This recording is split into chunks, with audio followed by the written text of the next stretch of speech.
ବନ୍ୟା ସହାୟତା ରାଶି ଘୋଷଣା କଲେ ରାଜସ୍ୱ ମନ୍ତ୍ରୀ। ଛାଡ଼ିଛି ବର୍ଷା, ବଢ଼ିଛି ଦୁର୍ଦ୍ଦଶା। ଅନେକ ସ୍ଥାନରେ ବଢ଼ି ପାଣି କମିଥିଲେ ମଧ୍ୟ ନାହିଁ ନଥିବା କ୍ଷତି ସହିଛନ୍ତି ଲୋକେ।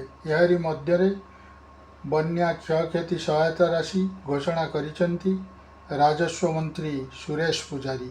ଶନିବାର ଦିନ ମୁଖ୍ୟମନ୍ତ୍ରୀ ମୋହନ ଚରଣ ମାଝୀଙ୍କ ସହିତ ରାଜସ୍ୱ ମନ୍ତ୍ରୀ ଓ ଏସ୍ଆର୍ସି ଆକାଶମାର୍ଗରୁ ବନ୍ୟାଞ୍ଚଳ ପରିଦର୍ଶନ କରିଥିଲେ। ସମୁଦାୟ 22ଟି ଜିଲ୍ଲାରେ 85 ବ୍ଲକ 1458ଟି ଗାଁ ପ୍ରଭାବିତ ହୋଇଛି। ସେହିପରି ପାଖାପାଖି 8,63,909 ଜଣ ପ୍ରଭାବିତ ହୋଇଥିବା ସୂଚନା ରହିଛି। ବନ୍ୟା କ୍ଷତିର ଆକଳନ ଆରମ୍ଭ ହୋଇଯାଇଛି ବୋଲି ସୂଚନା ଦେଇଛନ୍ତି ରାଜସ୍ୱ ମନ୍ତ୍ରୀ। ସମ୍ପୂର୍ଣ୍ଣ ପାଣି ନିଷ୍କାସନ ହୋଇଥିବା ସ୍ଥାନରେ ଆକଳନ ଆରମ୍ଭ ହୋଇଛି।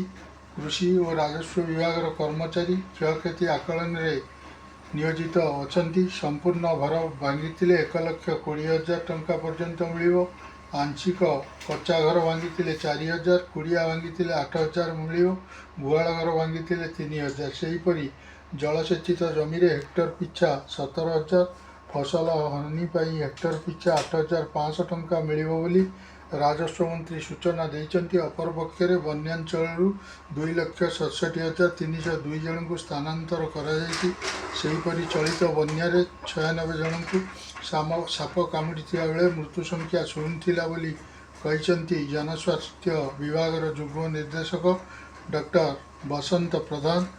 481 ଜଣ ଗର୍ଭବତୀଙ୍କୁ ଚିକିତ୍ସା କରାଯାଇଥିବା ବେଳେ 332 ଜଣ ପ୍ରସବ କରିଥିବା ସୂଚନା ଦେଇଛନ୍ତି।